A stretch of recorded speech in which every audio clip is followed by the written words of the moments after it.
Hello दोस्तों, Indira math मस्ती online coaching centre में मैं देवराज आप सभी का स्वागत करता हूं। हम पिछली क्लासों में हमने भिन्न से संबंधित टॉपिक चालू किया था, तो उसी को आगे बढ़ाएंगे आज दोस्तों। और एक जिसके हमने अलग प्रकार से नाम दिया है उस भिन्न को पढ़ेंगे, यानी कि जिसको हम लंगड़ा भिन्न बोलते हैं। तो आज हम दोस्तों क्या पढ़ेंगे? लंगड़ा भिन्न, यानी कि क्या बोलते हैं इसको दोस्तों? लंगड़ा भिन्न। इस भिन्न को दोस्तों कैसे सॉल्व करते हैं इसको देखेंगे। जैसे इस भिन्न का रूप इस प्रकार से आपको दिखेगा, a plus 1/b plus 1/c plus 1/d। दोस्तों इस प्रकार का रूप दिखे तो उस फ्रैक्शन को अपन लंगड़ा भिन्न बोलते हैं। जैसे अब हम मैं क्वेश्चन की बात कर लूँ तो यहाँ से दोस्तों डायरेक्ट क्वेश्चन पूछा जाता है, डायरेक्ट फ्रैक्शन को सॉल्व करवाया जाता है। तो वो क्वेश्चन कैसा आता है मैं उसको लिख दूँ यहाँ पे। जैसे लिख दिया जाए 1 प्लस 1/1 प्लस 1/1 प्लस 1/2। तो दोस्तों यहाँ से इस प्रकार से क्वेश्चन पूछा जाएगा। तो इसको सॉल्व करने का तरीका मैं बताऊंगा आपको कैसे सॉल्व करना है। तो दोस्तों इसको सीधा ऊपर से सॉल्व नहीं करना है, ये जैसा इसका नाम है लंगड़ा है तो इसको उल्टा ही सॉल्व करना है, यानी कि नीचे से हम ऊपर की ओर इसको सॉल्व करेंगे। पहले नीचे से शुरुआत करेंगे और ऐसे ही ऊपर सॉल्व करते हुए जाएंगे। तो दोस्तों कैसे सॉल्व होगा? जैसे 1 प्लस 1/1 प्लस 1 प्लस 1 प्लस 1/2। तो दोस्तों पहले इसको अपन सॉल्व करेंगे तो कितना आ जाएगा? ये 1 प्लस 1/2 यानी कि 3/2।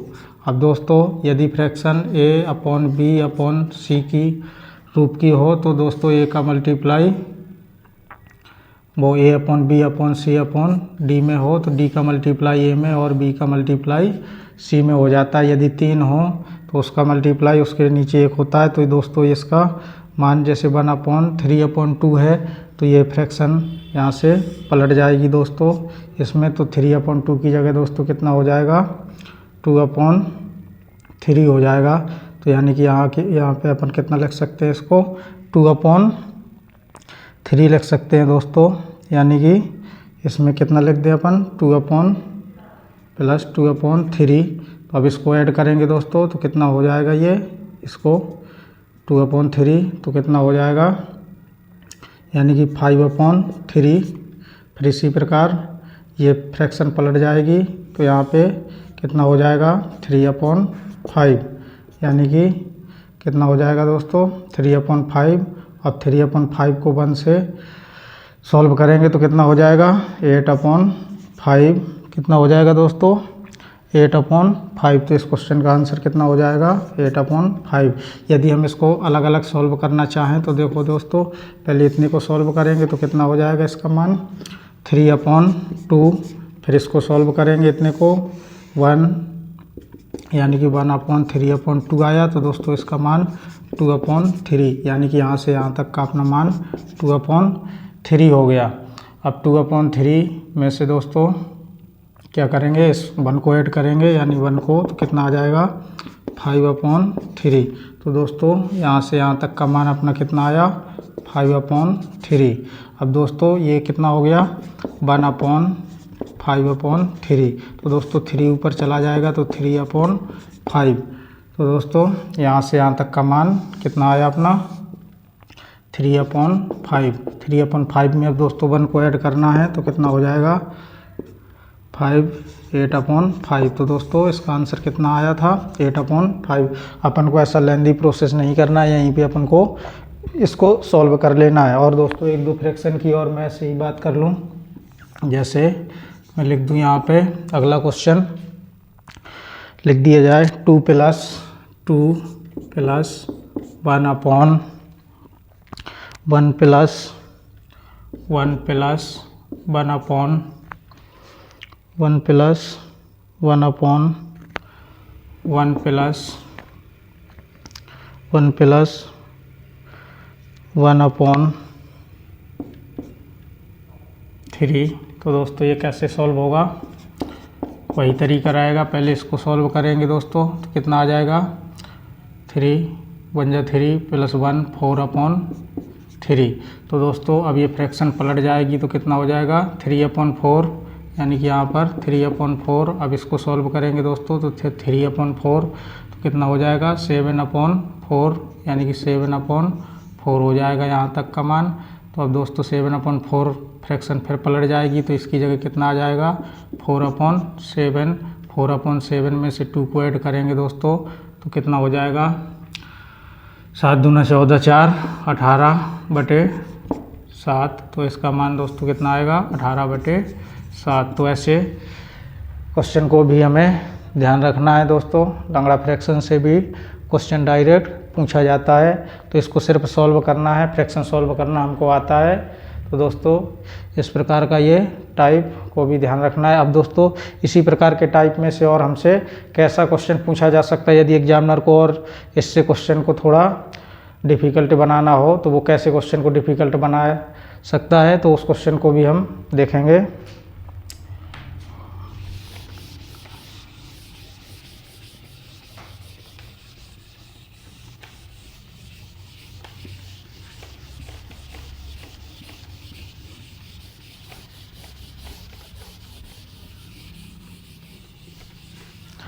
जैसे दोस्तों क्वेश्चन में दे दिया जाए 1/a + 1/b + 1/c, ये दोस्तों क्वेश्चन है। और इसमें पूछ दिया जाए, लिखा है 9/26 हो तो a + b + c का मान ज्ञात करना है। दोस्तों इसमें से हमें a b और c के मान निकालने हैं। यदि हमें a और b और c के मान मालूम हो गए तो हम आराम से a + b + c का मान निकाल सकते हैं। तो दोस्तों a + b + c का मान भी पूछा जा सकता है, इनका मल्टीप्लाई भी पूछा जा सकता है, और इनमें से किसी को सिंप्लीफाई करने को भी दे सकता है, यानी कि बॉड मास का इसमें रूल लगा के भी दे सकता है। जब हमें a और b के मान मालूम हो गए तभी हम निकाल सकते हैं। तो दोस्तों ऐसे क्वेश्चन को सॉल्व करने के लिए हमें सबसे पहले इनको देखना होता है कि ये कितने चर हैं। जब दोस्तों मैं आपको बीजगणित पढ़ाऊंगा तो उसमें मैं चर राशि और अचर राशि के बारे में अच्छे से अपन डिटेल से चर्चा करेंगे। तो दोस्तों इसमें कितने चर हैं, a b c, यानी कि 3 राशियां हैं। तो दोस्तों चर राशि के लिए मैं थोड़ा सा आपको बता दूं, चर राशि वो राशि होती है जिसका मान सदैव बदलता रहता है। तो देखा होगा आपने, कभी a का मान बनाया होगा, कभी 2, कभी 0, 3, इस प्रकार से। तो वो चर राशियां हैं। इसमें 3 चर राशि हैं। तो दोस्तों जितनी भी चर राशि हैं उसमें से एक कम, यानी कि 3 है तो उसमें एक कम करेंगे तो 2। तो दोस्तों कितनी बार भाग देंगे, 2 बार भाग देंगे। यदि 4 राशि होती, चर राशि 4 होती तो कितनी बार भाग देते, 3 बार। 5 होती तो 4 बार। इस प्रकार से। और हम जानते हैं दोस्तों लंगड़ा भिन्न को सॉल्व करने के लिए क्या करना होता है, इसको नीचे से ऊपर की ओर सॉल्व करते हैं, यानी कि उल्टा सॉल्व करते हैं। तो दोस्तों अपन भी इसको उल्टा ही लिख देंगे। जैसे 9/26 लिखा है तो इसको अपन क्या लिख सकते हैं दोस्तों 26/9, यानी कि उल्टा लिखना है, क्योंकि उल्टा सॉल्व होता है। अब दोस्तों भाग दे देना है। कितनी बार भाग देना है मैंने बताया। यहाँ पे चर राशि कितनी है दोस्तों, 3 चर राशि है। तो कितनी बार भाग देंगे, इससे एक कम, यानी कि 2 बार हमें भाग देना है। तो दोस्तों 9 का भाग 26 में देंगे तो कितना आएगा, 9 दूना 18। शेष कितना बचेगा प्लस 18, 8 बचेगा दोस्तों। तो 8/9 लिख सकते हैं अपन, यानी 9 दूना 18, 8 कितना हो जाएगा 26/9। तो एक बार भाग हो गया। फिर दोस्तों इसको उल्टा करके लिखना है, यानी 8/9 को अपन 9/8, यानी कि 8 का भाग 9 में दें तो 1 सही, यानी 1 + 1/8 आएगा। यानी कि दोस्तों 3 बार भाग देना है। तो a का मान अपन को यहाँ से मिलेगा। a का मान दोस्तों ये हो गया, और b का मान ये हो गया दोस्तों, और c का मान ये हो गया। तो दोस्तों अपन को a का मान मालूम हो गया, और b का और c का।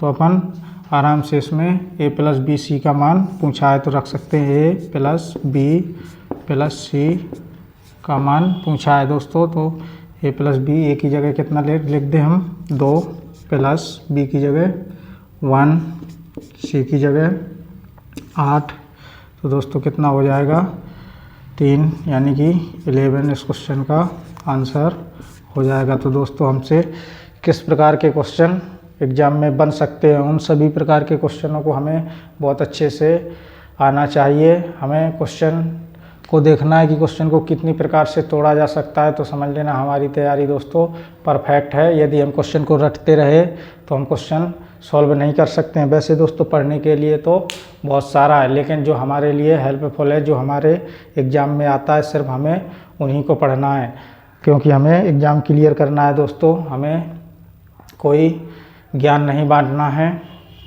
क्योंकि जैसे हम किसी दुकान में जाते हैं दोस्तों, विभिन्न प्रकार की मिठाइयाँ होती हैं, तो जो हमें मिठाई अच्छी लगती है तो हम उसी का चुनाव करते हैं। सभी मिठाई तो नहीं खाते दोस्तों, तो इसीलिए ये बुक्सों से कुछ क्वेश्चन हैं, कई प्रकार के क्वेश्चन हैं दोस्तों, तो हम सभी प्रकार के क्वेश्चनों को सॉल्व नहीं करेंगे। जो हमारे लिए हेल्पफुल है, जो हमारे एग्ज़ाम में पूछा जा सकता है, सिर्फ हमें उन्हीं को ही याद रखना है दोस्तों। फिर इसके बाद हमें टाइम रहेगा तो हम पढ़ते रहेंगे। तो दोस्तों आज के लिए इतना ही। अब हम जब अगली क्लास लेंगे तो उसके बारे में और भी फ्रैक्शन के कितने प्रकार के क्वेश्चन और पूछे जा सकते हैं और कितने प्रकार के बन सकते हैं, उन सभी के बारे में चर्चाएं करेंगे। अभी तो दोस्तों हमने फ्रैक्शन का टॉपिक ही चालू किया है, बल्कि इसकी 2 या 3 क्लासें हुई हैं, अभी इसकी बहुत सारी क्लासें बाकी हैं। तो आज के लिए इतना ही दोस्तों। यदि आपको क्लास अच्छी लगी तो आप इसको शेयर, सब्सक्राइब, लाइक कर दीजिए। और दोस्तों यदि आप मुझे फेसबुक पर फॉलो करना चाहते हैं तो फेसबुक पर फॉलो कर सकते हैं, जिसमें से मेरे फॉलोवर दोस्तों 700 साढ़े 700 के समथिंग हैं। तो आज के लिए इतना ही, धन्यवाद।